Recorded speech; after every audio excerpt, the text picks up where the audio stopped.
Monsieur le Président, tout d'abord, je souhaiterais répondre à la formulation que vous avez employée tout à l'heure par rapport à la personnalisation de nos relations. Nos relations sont bonnes, mais il n'est pas étonnant, dans un système démocratique, que l'opposition doute. Le seul endroit où l'opposition ne doute pas, c'est à la Douma en Russie. Donc ça me semble plutôt sain dans cette Assemblée que l'opposition émette des doutes. Pas par rapport à l'engagement que vous prenez, mais par rapport à la distorsion qu'il pouvait y avoir, mais le doute est levé, entre les déclarations dans la presse n'étant pas l'alpha et l'oméga des relations que nous avons au sein de cette Assemblée. D'ailleurs, Jean-Marie Darmian, l'an dernier, s'était ému que l'opposition s'exprime dans la presse avant les débats au sein de cette Assemblée, et je note que cette année, vous avez fait exactement la même chose. Vous avez tiré la leçon et adapté le parallélisme des formes. Très bien. Donc, il n'y a pas sur ce point lieu de polémique affective ou de dégradation de relations personnelles. En tout cas, moi, je ne positionne pas les choses ainsi. Je dis qu'il est normal, à partir du moment où une question importante a été évoquée par voie de presse, on en tire dans les documents budgétaires, c'est-à-dire dans le cadre d'une approche qui est aussi une approche technique, pas simplement politique, toutes les conclusions. Voilà ce que je voulais vous dire, Monsieur le Président, pour répondre en tout cas à l'interpellation que vous avez eue tout à l'heure. En ce qui concerne la présentation de Jean-Marie Darmian, évidemment large présentation de Jean-Marie Darmian, évidemment présentation largement éprouvée depuis quelques années. Je voudrais juste faire quelques précautions moi aussi qui seront dans le compte-rendu, et comme ça, l'année prochaine, à la même période peut-être, nous en reparlerons. Jean-Marie Darmian a employé le terme de la loi NOTRe imposée. Imposée. Alors imposée, je sais qu'on est en année préélectorale, on ne va pas en faire des tonnes quand même, mais cette loi NOTRe n'est faire des tonnes quand même, mais cette loi NOTRe n'est pas arrivée par hasard quand même. Elle est le fruit de l'élaboration d'une majorité que vous soutenez. Enfin, me semble-t-il. Enfin, je ne sais pas, ou alors vous nous direz s'il y a des nouveautés, mais en tout cas, cette loi NOTRe a bien été élaborée politiquement. On est d'accord. Donc, elle s'est imposée à nous, car c'est la loi, et la loi s'impose à nous. Pas moi, en tant que républicain, qui dirait l'inverse, qui vous dirait qu'il ne faut pas appliquer la loi. Mais je trouve quand même que sur le plan de la généalogie, le terme loi NOTRe imposée est un peu court, Jean-Marie. Je me permets de le dire. Pourquoi est-ce que je le dis? Parce que l'année prochaine, peut-être au même moment, vous voyez, je suis plein de précautions et de prévention. Vous aurez, dans la même symétrie que celle qu'on a eue l'année dernière, le même débat vis-à-vis de moi, en m'expliquant, ou en expliquant au groupe Gironde d'Avenir, qu'un certain nombre de contraintes, etc., résultent directement de l'engagement ou du soutien politique que les uns et les autres ici, nous pouvons avoir sur ces bancs. En tout cas, c'est une possibilité. Je préfère prendre les devants, et comme ça, nous en reparlerons de façon sereine, comme nous le faisons souvent dans cette Assemblée, lorsqu'il s'agit de ces questions, dans la mesure où nous ne souhaitons pas polluer le débat départemental par des questions de politique nationale, même si nous considérons quand même, et vous et nous, que les questions de politique nationale ont quand même, et on vient de le voir, un impact très direct sur les budgets que nous votons. Donc on n'est pas non plus dans la schizophrénie complète. Baisse de la DGF, même remarque. Et là aussi, démarche préventive, on ne sait jamais. Peut-être que nous aurons une bonne surprise, c'est que la DGF va réaugmenter. Peut-être, mais peut-être pas. Donc je prends les mêmes précautions. La baisse de la DGF a été votée, décidée par une majorité politique au niveau national. Et donc, si la loi NOTRe et la baisse de DGF s'est imposée, c'est surtout à ceux qui n'ont pas soutenu la majorité en place. Voilà, c'est juste ce que je voulais préciser sur cette question. Ensuite, gestion des incertitudes. Tout budget repose sur une projection. C'est même d'ailleurs intellectuellement la démarche logique et méthodologique d'un budget, puisqu'au moment où nous prenons un certain nombre de décisions, nous fonctionnons, alors je ne sais pas si la corne de brume est à l'ordre du jour, mais enfin en tout cas, en partie avec des données que nous ne maîtrisons pas. Et l'idée, c'est évidemment que cette planification budgétaire que nous faisons a au moins un intérêt, c'est de cadrer l'exercice dans lequel nous sommes et d'essayer de tendre vers un objectif. Très bien. Là où j'ai mis une remarque complémentaire pour Jean-Marie Darmian, c'est que nous choisissons aussi en partie le calendrier. On est d'accord. le calendrier budgétaire dans lequel nous nous inscrivons. Voilà, d'autres départements font d'autres choix. Donc il résulte aussi dans la présentation du budget, ce choix de calendrier qui a été fait, le fait que nous avons effectivement des inconnues peut-être plus importantes que d'autres départements qui votent un peu plus tard leur budget, et ça résulte d'un choix, je tenais simplement à le dire. Et donc ce n'est pas un élément qui s'impose à nous ex nihilo, c'est un élément qui résulte d'un choix de calendrier budgétaire qui a été fait par la majorité, par l'exécutif, choix qui a des avantages, des inconvénients, comme tout choix, et sur lequel vous pourrez peut-être nous donner des éléments. Je constate que la stratégie n'a pas varié, hein, et donc toujours l'idée d'une épargne brute minimale de 100 millions d'euros par an, des capacités d'investissement maintenues à 200 millions d'euros par an, mais j'ai bien noté que c'était sur la mandature, hein, voilà. Et puis un niveau des endettements en deçà des seuils d'alerte. Je reviendrai sur les niveaux de désendettement tout à l'heure, et la maîtrise des charges de fonctionnement.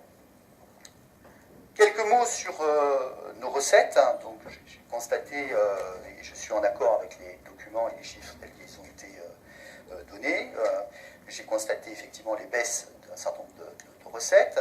Ce que je voulais dire, sans entrer dans les détails recette par recette, puisque je ne vais pas redire ce qui a été dit et ce qui était juste, c'est qu'effectivement, nous subissons à la fois une baisse de DGF importante, ça c'est indéniable, et qu'en même temps, nous constatons que les marges de manœuvre du département s'affaiblissent. La dynamique fiscale, notamment avec le transfert de la CVAE, est effectivement une question importante. Elle est importante aussi pour le sens que nous pouvons donner à l'action que nous conduisons ici. Car si demain les recettes sont toutes affectées, on pourrait se poser la question de savoir à quoi servent les élus. L'emploi des recettes est évidemment importante, bien sûr, mais ça veut dire aussi que ce qui fait la légitimité d'une assemblée, c'est-à-dire sa capacité à décider d'un certain nombre de recettes, ne serait plus présent, et on voit bien que de ce côté-là, les choix qui sont les nôtres se restreignent considérablement.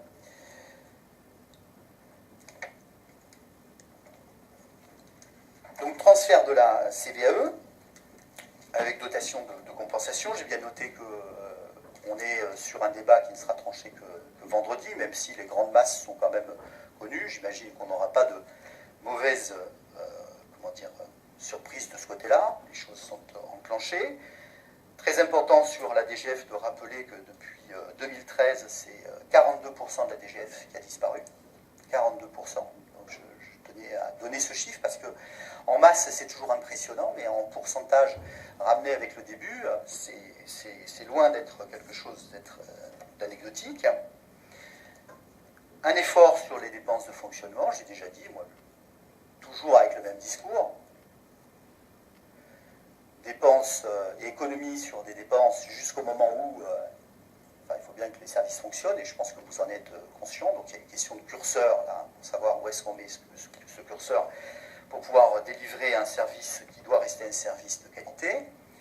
Sur la partie des dépenses contraintes, qui sont les nôtres, quelques mots sur les dépenses sociales obligatoires. Sur ces dépenses sociales obligatoires, il y a la dépense du RSA, dépense qui a été impactée par le chômage, le niveau de chômage. On sait qu'on est très sensible budgétairement sur ces questions. Vous prévoyez une croissance de 10 millions du RSA de BP à BP, avec une croissance donc de 4,1%.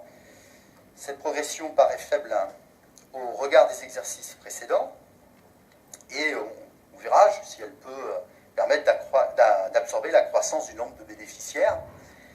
Je note, et je l'ai déjà dit ici, mais je sais que c'est en 2017 que nous aurons les éléments, je note qu'il faudra aussi évaluer très précisément quel est l'impact de nos politiques d'accès au droit. Puisque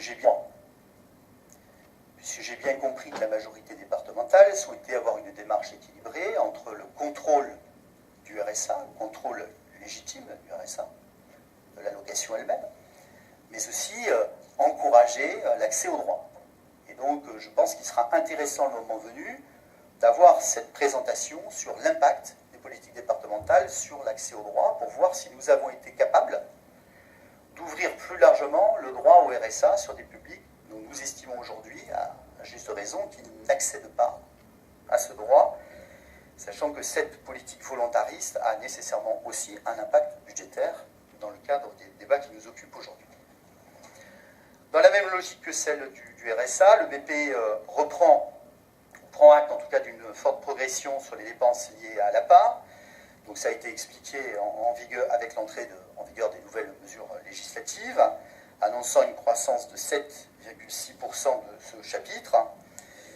J'ai toujours la même précaution méthodologique, mais bon, après, je comprends les choix méthodologiques qui peuvent être opérés. Car si on tient compte du BS et de l'ADM, qui nous avait été soumis en 2016, on s'aperçoit que les crédits nouveaux proposés ne sont pas en croissance de 7,6%, mais plus près de 1,1%.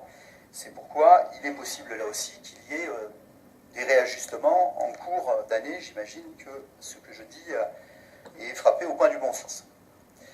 Sur la PCH, la même tendance.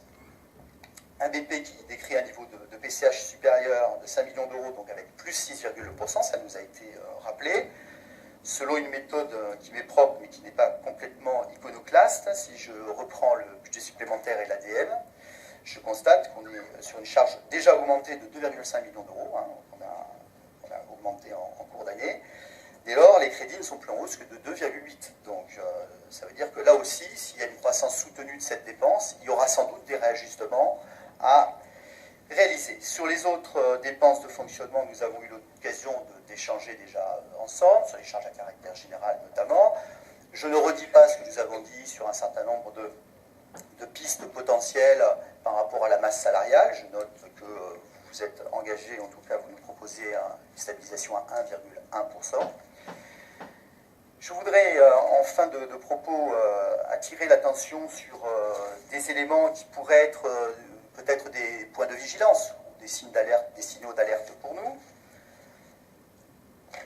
et notamment par rapport à l'évolution de notre autofinancement.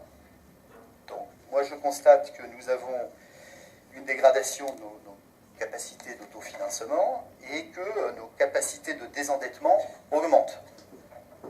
Donc ces équilibres qui nous sont proposés demeurent crédibles, à condition évidemment que ces deux points de vigilance soient pris en compte par la majorité départementale, mais je ne doute pas qu'ils sont pris en compte tenu du travail réalisé avec les services. Et puis je voulais dire aussi, de façon un peu solennelle, même si la majorité ne travaille pas en interaction permanente avec les services, que je m'associais à ce qui a été dit par Jean-Marie Darmian par rapport à Isabelle Combarnous.